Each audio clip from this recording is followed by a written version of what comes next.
You know what really scares me? It's not that we don't think enough. It's that we think too little, too easily. We've trained our brains to graze on fluff, swirl in half-baked ideas, and accept mental sunset when clarity is waiting on the other side. Today, I'm not here to coddle you. I'm here to awaken you, to demand more from your mind, because better thinking doesn't come from more noise. It comes from purposeful silence, strategic curiosity, and ruthless consideration. You know what the real problem is? It's not that people don't think. It's that they've convinced themselves they're already thinking enough. They live in the comfort of conclusions, not the discipline of inquiry. And so every day they wake up and repeat the same patterns, the same habits, the same mental shortcuts, then wonder why life feels stuck. The tragedy is not ignorance, it's arrogance. The arrogance of believing your mind is already sharp when, in reality, it has grown dull from disuse. The most dangerous prison in the world is the one without walls, the prison of unchallenged thought. We sit in the same circles, echo the same opinions, and reinforce the same biases. It feels safe, but it's suffocating. Because comfort is the enemy of growth. Every time you accept the first answer, every time you nod along to the popular view, every time you repeat what you've been told without testing it, you are choosing the comfort of mental laziness over the discomfort of clarity. Better thinking begins the moment you confront your own mental laziness, the moment you stop outsourcing your thoughts to tradition, to social media, to the loudest voice in the room. Because let's be honest, most of us are not thinking, we are recycling. Recycling old patterns, old fears, old excuses. Real thinking is creation, not repetition. Real thinking demands that you take the raw material of information and hammer it into something useful, something sharper, something that changes the way you move through the world. But here's the catch. Challenging your thinking is not romantic. It's not a moment of sudden inspiration where everything clicks. It's brutal. It's uncomfortable. It means sitting with contradictions that don't resolve easily. It means admitting you might be wrong, even about the things you've defended with your whole chest. It means interrogating your own assumptions, not just pointing out flaws in others. And it means asking yourself the hardest question of all. What if I've built my entire life on a thought that isn't true? That's where growth begins, not in the easy answers, but in the uncomfortable questions. Because questions cut, they tear away the layers of self-deception we use to protect our egos, and the sharper the question, the clearer the truth. Let me give it to you straight. The quality of your life is determined by the quality of your questions. Weak questions lead to weak answers. Strong questions lead to strong clarity. Ask a weak question, why is this happening to me? And you get a victim's answer. Ask a stronger question, what can I do about this? And you get an owner's answer. The difference is night and day. Challenge your thinking by changing the questions you ask. Stop asking, what do I already know? And start asking, what am I missing? Stop asking, who agrees with me? And start asking, who disagrees with me, and why might they be right? Stop asking, how do I stay safe?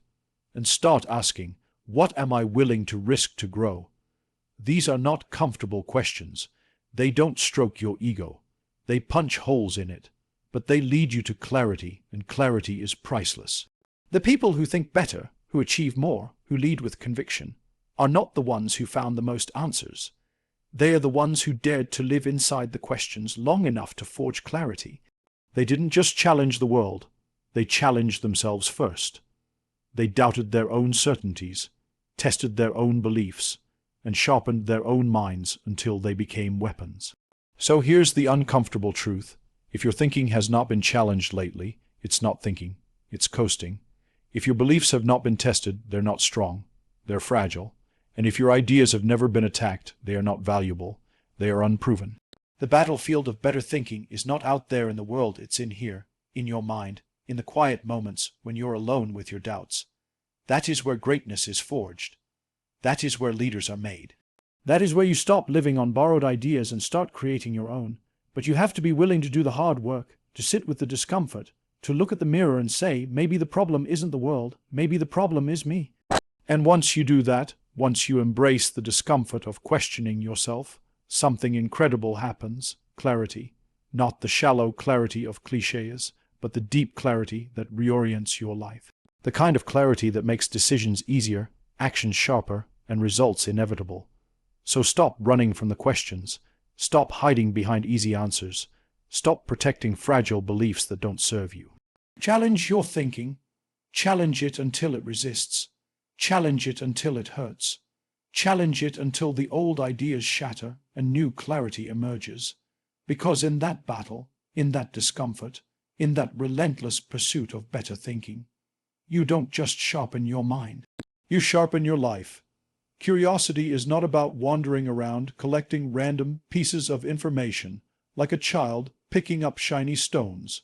That's not curiosity. That's distraction. Real curiosity is strategic. It is deliberate. It is sharp. It is the hunger that knows what it is searching for and refuses to be satisfied with shallow answers. The difference between noise and knowledge is the discipline of curiosity. And the tragedy of our time is that people mistake distraction for curiosity. They consume endlessly, scroll endlessly, read headlines endlessly, and call it learning. That's not learning. That's drowning in data and calling it depth. The world rewards people who can focus their curiosity, not scatter it, because scattered curiosity is entertainment. Strategic curiosity is power. It is the art of asking the right questions, the kind of questions that cut through the fog, the kind of questions that move you forward. Most people never stop to ask, why does this matter? What can I do with this? How does this connect to my purpose? Instead, they ask shallow questions that give shallow answers, and shallow answers will not build a sharp mind. Let me be clear, you cannot think better without cultivating curiosity that is precise, that is intentional, that is strategic. Curiosity that says, I want to know because I want to build. I want to learn because I want to apply. I want to understand because clarity is not optional. That kind of curiosity is not a luxury. It's a weapon. Look back at the people who moved history forward. They weren't the ones who memorized the most information. They were the ones who asked questions nobody else dared to ask. They were curious about things others ignored. They didn't just ask why. They asked why not. And what if? And what next? They lived inside questions that others avoided because questions are uncomfortable. And yet those questions gave them clarity when the rest of the world was lost in noise. Strategic curiosity requires courage. It means asking questions that may expose your ignorance. It means putting your ego aside long enough to admit that you don't know. And most people would rather look smart than become smart. They would rather protect their pride than pursue their growth. But here's the truth. You cannot expand your mind if you're too busy defending it. The only way to sharpen your thinking is to humble yourself to the discipline of curiosity. But curiosity without discipline is chaos. You know the type. People who are interested in everything, who dabble in 10 different ideas but never commit to any of them. They chase novelty, not clarity. That is not strategic curiosity. That is intellectual procrastination. If you want clarity, you have to channel your curiosity like a laser, not scatter it like confetti. You pick an area, you dig deep, you extract meaning, and you ask questions until the fog lifts. That's how you turn curiosity into an advantage. Think about it. Every breakthrough you've ever had in your life came from a question. What if I tried it this way? What if I stopped doing this? What if I invested here? The right question unlocks clarity. The wrong question locks you into confusion. So ask yourself, are you asking strong questions or weak ones? A weak question feeds your excuses. A strong question challenges them. A weak question makes you a victim. A strong question makes you the owner of your choices. Strategic curiosity is also about timing. It's not about asking every possible question at once. It's about asking the right question at the right moment. Sometimes the question is, what am I missing? Other times it's, what am I avoiding? And often it is, what would happen if I pushed just a little bit further? That kind of curiosity turns uncertainty into opportunity. It transforms obstacles into openings. It refuses to accept the surface and digs for substance. Let me warn you, strategic curiosity is dangerous. Because once you start asking the real questions, you cannot go back. Once you see the cracks in your thinking, you cannot pretend they don't exist. Once you expose the excuses you've been living with, you cannot live with them comfortably anymore. That is why most people avoid it. It is easier to stay entertained than to get educated, easier to be distracted than to be disciplined, easier to keep asking questions that don't matter than to ask the one question that will change everything. But if you are serious about clarity, you cannot afford shallow curiosity. You cannot afford to drown in endless consumption and call it intelligence. You must cultivate curiosity that is selective, strategic, intentional. Curiosity that takes you deeper, not wider. Curiosity that sharpens, not scatters. So here's the challenge. The next time you catch yourself scrolling, consuming, wandering through random information, stop. Ask yourself, what exactly am I looking for? What question am I trying to answer? And if I don't know, why am I here? That one act of discipline can save you from wasting hours, days, even years of your life chasing trivia that never sharpens your mind. Strategic curiosity is not about knowing more. It's about knowing what matters. It's not about collecting answers. It's about cultivating clarity. And clarity is what separates the average from the exceptional, the drifter from the leader, the spectator from the player. When you live with strategic curiosity, every question you ask becomes a step forward. Every answer you uncover sharpens your path, and every moment of clarity you earn becomes a foundation for action. Cultivate that kind of curiosity, and you stop being a passive consumer of life. You become an active creator of it. You stop wandering in circles and start moving with precision. You stop filling your head with noise and start sharpening your mind with meaning. And once you live like that, you will never confuse distraction with intelligence again. The reason most people can't think clearly is not because they lack intelligence. It's because their minds are overcrowded. They are drowning in noise. Noise from opinions, noise from distractions, noise from endless streams of information that demand attention but give nothing of value in return. And the tragedy is this. They've gotten so used to the noise that silence feels uncomfortable. Stillness feels threatening. Clarity feels foreign. We live in a time where being busy has become a badge of honor, where being constantly connected is mistaken for being productive. But let me tell you something. Noise is not progress. Noise is pollution. You can have a life full of activity and still have a mind empty of clarity, because not everything that demands your attention deserves it. Not everything loud is important. In fact, the louder it is, the less likely it is to matter. The human mind was not built to process the avalanche of inputs it is fed today. Notifications, headlines, gossip, opinions. Everyone competing for a slice of your mental bandwidth. And every slice you give away weakens your ability to focus on what truly matters. You cannot think deeply when your attention is scattered. You cannot find clarity when your mental landscape looks like a cluttered marketplace. Noise is not just external, it's internal too. The self-doubt, the unfinished thoughts, the endless replay of mistakes, the what-ifs and should-haves. That inner chatter is often louder than the world outside. It distracts you from being present. It drowns out the quiet voice of clarity that is trying to guide you. You don't need more information. You need less interference.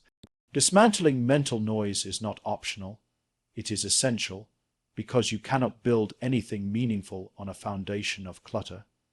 You cannot make sharp decisions if your mind is fogged with junk. You cannot live with conviction if your head is full of contradictions. To dismantle the noise, you must first admit that it exists. You must admit that much of what occupies your mind is not yours. It's borrowed opinions, borrowed fears, borrowed expectations. The first act of liberation is to start asking, does this deserve space in my head? That question alone will clear half the clutter. Not every argument on the internet needs your opinion. Not every piece of news deserves your outrage. Not every voice needs to be entertained. You must become ruthless with your attention, because attention is life. Where your attention goes, your life follows. Silence is not the absence of sound. It is the discipline of focus, the discipline of cutting off what doesn't matter so that what does can finally be heard. Think about it. When was the last time you gave yourself permission to be still, to switch off the noise, to sit long enough with your own thoughts that you could hear them clearly? For most people, silence is unbearable because it forces them to confront truths they've been running from. That's why they keep the noise around. It's not company, it's camouflage. Dismantling noise means choosing clarity over comfort. It means turning down the volume of everything that doesn't move you closer to who you are supposed to become. It means saying no, not once, but constantly. No to the meaningless debate. No to the endless scroll. No to the toxic conversation that leaves you drained but not wiser. Every no creates space, and in that space, clarity grows. Some people will not understand your discipline. They will call you distant, aloof, even arrogant. Let them. They are addicted to noise. They cannot imagine a life where clarity matters more than chatter. But you are not here to please the crowd. You are here to find clarity. And clarity requires solitude, reflection, and focus. The mind cannot be sharpened in chaos. It must be sharpened in stillness. You must also dismantle the noise of your own excuses. The endless justifications for why you haven't acted. The stories you tell yourself about timing, about resources, about circumstances. That noise is louder than the opinions of others, and until you silence it, you will never move with conviction. You must learn to separate the truth from the noise in your own head. The truth is simple. The noise is complicated. Here's the irony. When you finally dismantle the noise, you realize that clarity was always there. It wasn't missing. It was muffled. It was buried under the weight of distractions and doubts. Remove them, and clarity doesn't whisper anymore, it roars. Decisions become easier. Priorities become obvious. Purpose becomes non-negotiable. This is why dismantling mental noise is not a one-time act.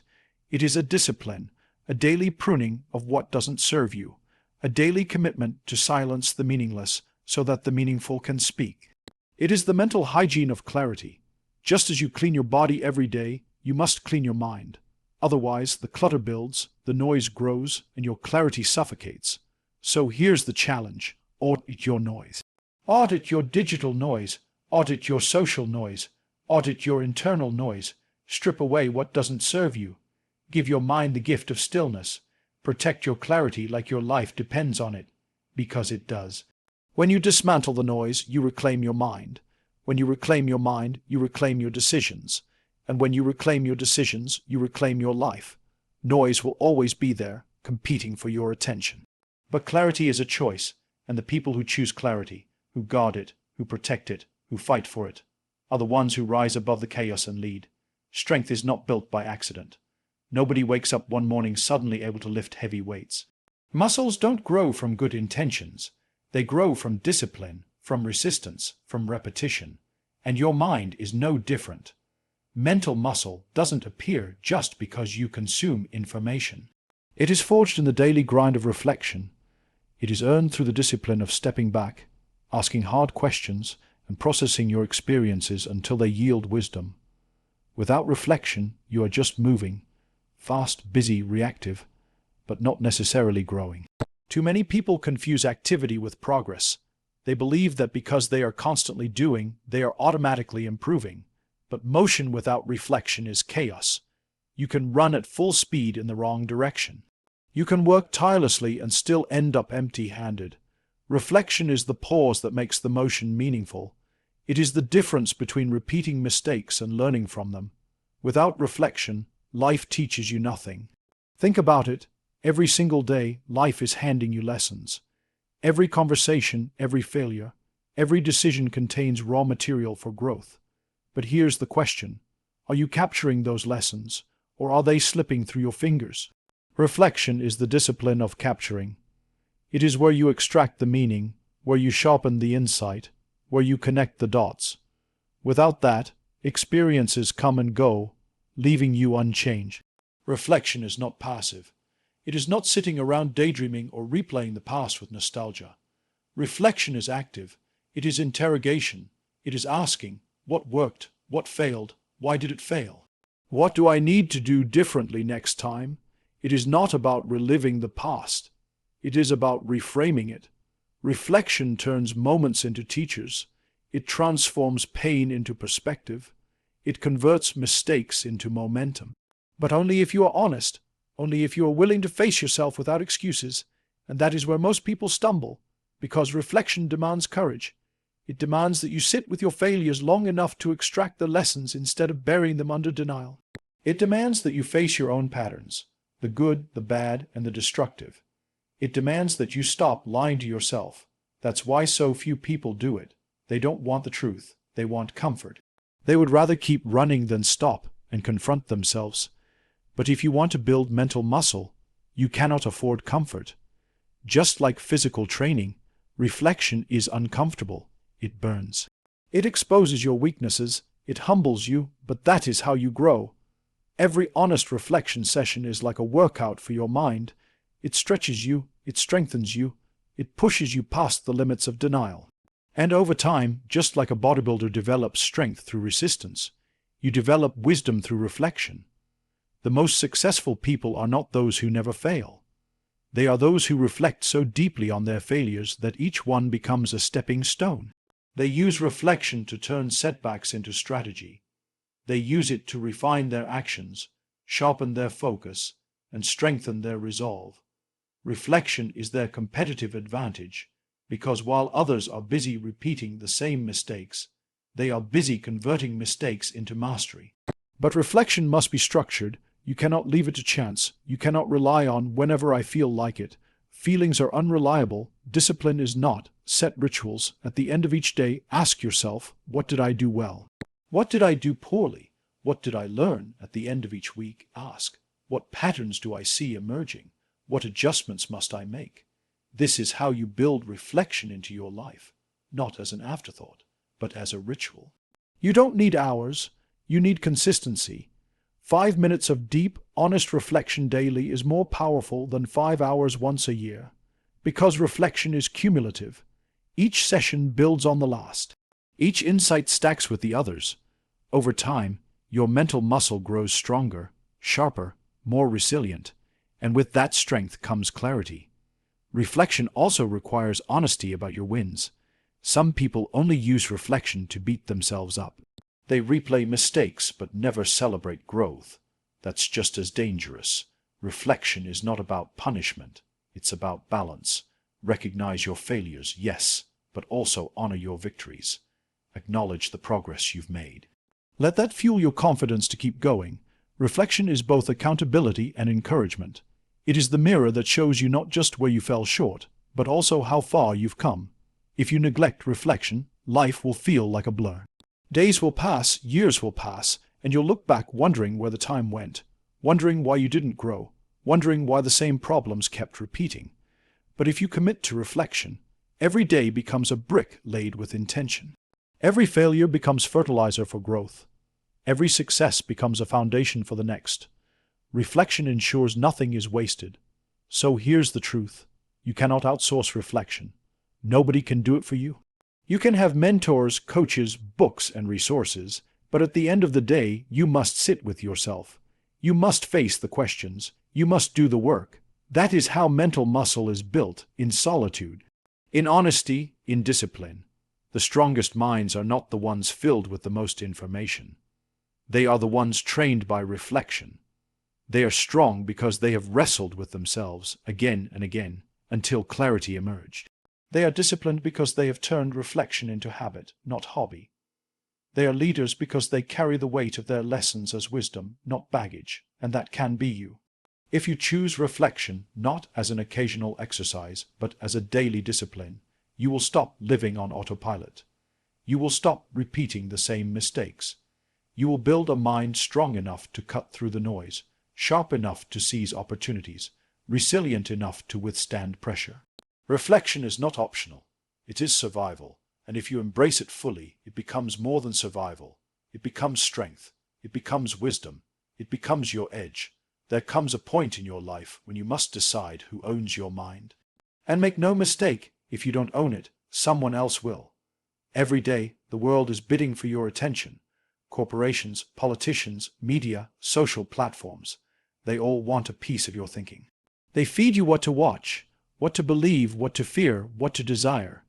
Slowly, without noticing, you stop owning your thoughts. You outsource your mind, and an outsourced mind can never produce a powerful life. Cognitive agency is the ability to say, "This is my mind. I choose what enters it. I decide what stays. I control how it translates into action." Without that, you're just a puppet. you react, you imitate, you follow. You're not leading your life, you're being led through it. And yet, most people live exactly like that. They let algorithms dictate their mood. They let gossip dictate their opinions. They let fear dictate their choices. Their mind is an open marketplace, and anyone can trade in it. The first step to reclaiming your agency is realizing that clarity is not given to you. It is taken, it is earned, it is demanded. You must fight for it every single day. Because the truth is, owning your mind is not easy. It requires discipline. It requires vigilance. It requires the courage to say no when the world insists you must say yes. But the alternative, living without ownership of your thoughts, is far more costly. It costs you direction. It costs you potential. It costs you freedom. You see, every thought you allow in your head has a consequence. Thoughts don't just sit there quietly. They multiply. They shape your beliefs shape your choices, and your choices shape your life. If your thoughts are not truly yours, then your life is not truly yours. It belongs to whoever planted those thoughts in you, and that is why agency matters. Without it, you can achieve things, yes, but they won't feel like they belong to you. You will always feel like you're living somebody else's story. Taking ownership means you stop being passive. You stop saying, "This is just the way I am," or "This is how the world works." No, you ask, "Why do I think this way? Who told me this? Does this belief serve me, or does it sabotage me?" That is how you reclaim your cognitive space, by interrogating the roots of your thoughts, not just the surface of them. Because many of the things you believe right now are not truths. They are inherited lies, hand-me-downs from culture, family, or society. If you don't question them, they become the prison bars of your thinking. Owning your cognitive agency also means taking responsibility for the outcome of your choices. You cannot keep blaming the system, your boss, your childhood, or your circumstances. Yes, those things shape you, but at some point, you must decide to shape yourself. You must decide that while you cannot control everything, you can control the most important thing, your response. And that response is born from the clarity of your mind. This is not about toxic positivity or pretending obstacles don't exist. It's about refusing to surrender your thinking to those obstacles. It's about saying, "I will not let the difficulty of my situation dictate the quality of my decisions." That is agency. That is ownership.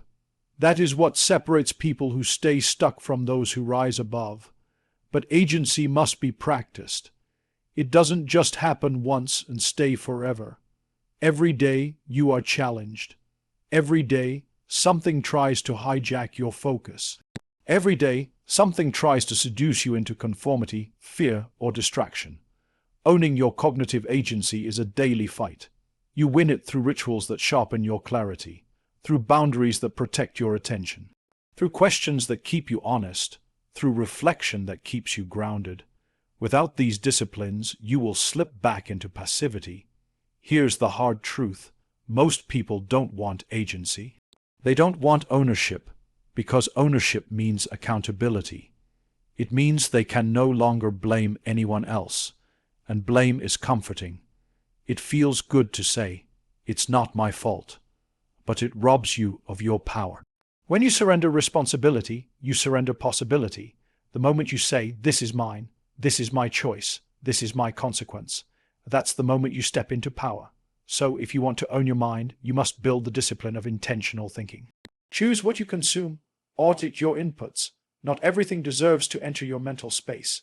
Be ruthless. Cut out the voices that drain you. Limit the noise that confuses you.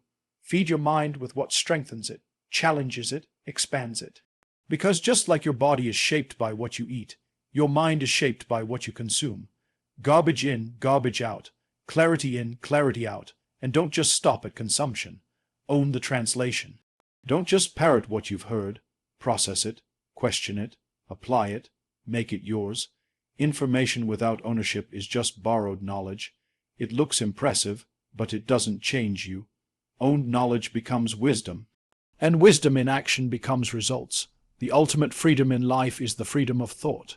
When you own your cognitive agency, you are no longer a victim of trends, fears, or manipulation. You are the architect of your own narrative.